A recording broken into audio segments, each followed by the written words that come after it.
सभी को राम राम। आज मैं पुनः आ गई हूँ लाइव, और मैं लाइव आके आप लोगों को इतना परेशान कर रही हूँ।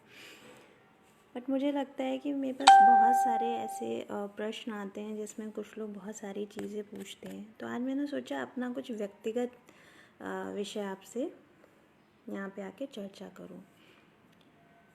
अच्छा, एक दिन पहले मैंने कुछ अराउंड 1.5 months बैक मैंने एक पोस्ट अपलोड किया था जिसमें मैंने चित्रकारी के लिए कहा था, राम राम जी, सभी को राम राम। तो मैंने ये भी बोला था कि जो बहुत अच्छे से चित्रकारी कर लेगा, व्यक्त कर लेगा अपनी चीज़ों को, उनको मैं जब मेरी अभी आने वाली एक वर्कशॉप होगी सेल्फ लव की, वहाँ पे इनवाइट करूँगी। बहुत सारे लोग आए थे जिन्होंने बोला था वो ऐसा कर लेते, लेकिन अभी तक किसी ने मुझे कुछ भी बना के नहीं भेजा है। तो आज मैंने सोचा कि चलिए मैं आप लोगों से डिस्कस करती हूँ कि मैं क्या चीज़ें अपने जीवन में बनाती हूँ, चित्रकारी को क्यों मैं इतना ज़्यादा महत्व देती हूँ।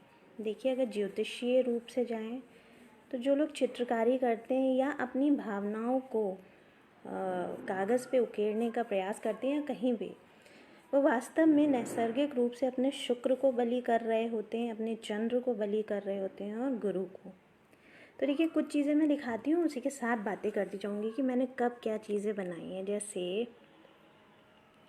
आज से 5 वर्ष पूर्व मैंने ये एक चित्रकारी करी थी, और शायद आपको यकीन ना हो, पर मैंने इसमें ना पेंसिल का प्रयोग किया है और ना ही रबड़ का, बस केवल वाटर कलर हैं जो मैंने किए थे। और ये मैंने कब बनाया था? देखिए, मैं चित्रकारी कब करती हूँ, जब मैं बहुत ज़्यादा कभी मेरी भावनाएं कह सकते हैं क्रोध में होती हूँ, या फिर बहुत ज़्यादा खुश होती हूँ। तो जब मैं ज़्यादा कोई भावना आहत होगी, दुखी हुई, तो मैं कभी भी किसी से बात करना प्रेफर नहीं करती हूँ। और इसका रीज़न ये है कि जब भी आप भावनाओं के आवेग में होते हैं, जैसा कि क्रोध एक अपने आप में भावना है, और दुख भी अपने आप में एक ऐसा भाव है जो आपको निर्णय लेने पे बाध्य कर सकता है। राम राम जी, दुर्गा जी, राहुल त्रिपाठी जी राम राम, राजीव भैया राम राम। तो ऐसे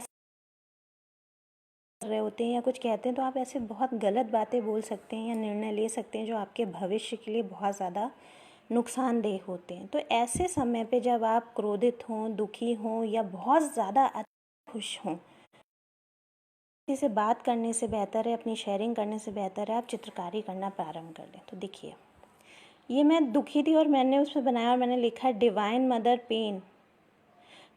mother's pain when her child humanity dies. प्रकृति दुख में तब होती है जब उसका बच्चा अर्थात इंसानियत मरने लगती है। फिर उसके बाद मैंने एक ये पेंटिंग बनाई थी जिसमें था कि मैंने लिखा था searching for God is like fish searching for water. मतलब भगवान को ढूंढना बिल्कुल वैसे ही है जैसे एक मछली खुद को पानी में रहते हुए ये ढूंढे कि पानी है कहाँ। इसमें भी मैंने कुछ ऐसा नहीं प्रयोग किया है। फिर ये एक पेंटिंग थी जो मैं बना रही थी, लेकिन ये अधूरे इमोशंस में था और ये अधूरी ही रह गई। इसके बाद मैंने ये बनाया जन्माष्टमी पे। मेरे दोस्त भी हैं और मेरे भाई भी हैं, और ये मैं इसलिए नहीं कह रही हूँ कि किसी फ़ोटो में देख के, कान्हा स्वयं बातें करते हैं आके, कभी पुकारिए। तो जब मैं इसे बना रही थी, इन्हें बनाते बनाते ही मुझे एक विचार आया जो मैंने यहाँ पे लिखा कि जब तुम्हें स्वयं ज्ञात है कि किसी को नीचा गिराने के लिए तुम कितना नीचे गिर चुके हो, तो क्या मुझे नहीं पता होगा। अर्थात जब हम किसी के साथ बुरा कर रहे होते हैं, कुछ गलत हरकत कर रहे होते हैं, तो हमें पता होता है, हमारी अंतरात्मा बोलती है ये गलत है।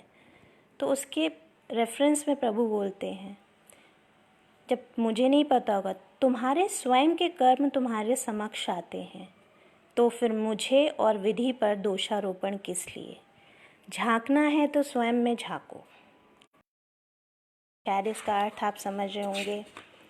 फिर ये भी मैंने जब मैं ध्यान की अवस्था से उठी थी, मतलब ध्यान में बैठी थी, उसके बाद कुछ ऐसा मुझे ब्लिंक हुआ तो मैंने ये बनाया, ये भी बिना पेंसिल रबड़ के। और उसमें मैंने एक लिखा, स्वयं में खोना ही स्वयं को पाना है, और यही ध्यान का एकमात्र अनुभव होता है। जो लोग कहते हैं ना हम ध्यान करते हैं, तो ध्यान नहीं किया जा सकता है। ये देखिए, इसमें मैंने पेंसिल का प्रयोग किया था और उसी पे मैंने पानी से ब्रश चला दिया था और यहाँ पे कलर किया है। इसमें एक लड़की है जो अपने ही भावों में रहती है। यहाँ पे वो इन्हें परमात्मा की तरह देख रही है कि किसी को नहीं दिखाई दे रहे हैं, पर इनविजिबल फॉर्म में परमात्मा उसे यहाँ दिखाई दे रहे हैं। तो उसके हृदय से एक भाव निकलता है और वो बोलती है, नी में जाना जोगी दे नाल वे।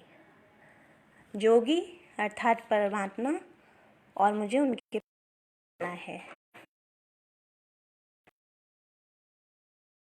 माँ काली का बना दिया था।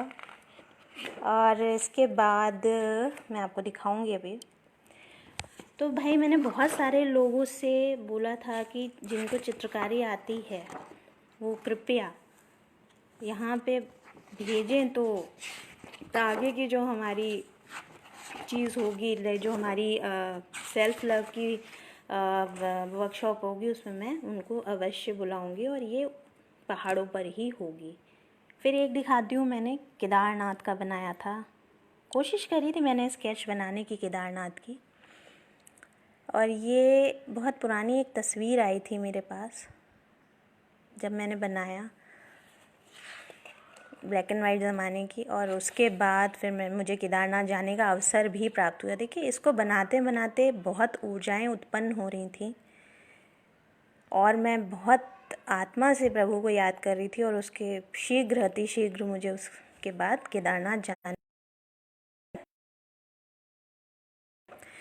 ये कुछ बच्चों के साथ मेरी तस्वीरें हैं। मुझे बच्चों के साथ रहना बहुत पसंद है, क्योंकि बच्चों से जो आप सीख सकते हैं ना, वो उस जीवन का कोई गुरु, स्थूल शरीर का कोई गुरु आपको कुछ नहीं सिखा सकता है। मेरे व्यक्तिगत जीवन की चीज़ें थी जो मैंने आपको दिखाई, और मैं ऐसे ही बनाती रहती हूँ बहुत सारी चीज़ें।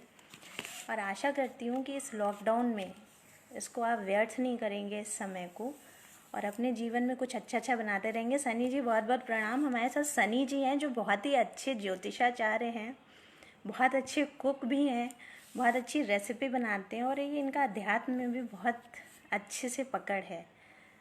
तो आज के लिए बस इतना ही। अगली बार हम फिर मिलेंगे कुछ नई चीज़ों के साथ। तब तक चित्रकारी करते रहिए और अपने इमोशंस को संतुलित करते रहिए। शेयरिंग नहीं करिए, इसे कागज़ पे उतार दीजिए। तब तक राम राम, ओम।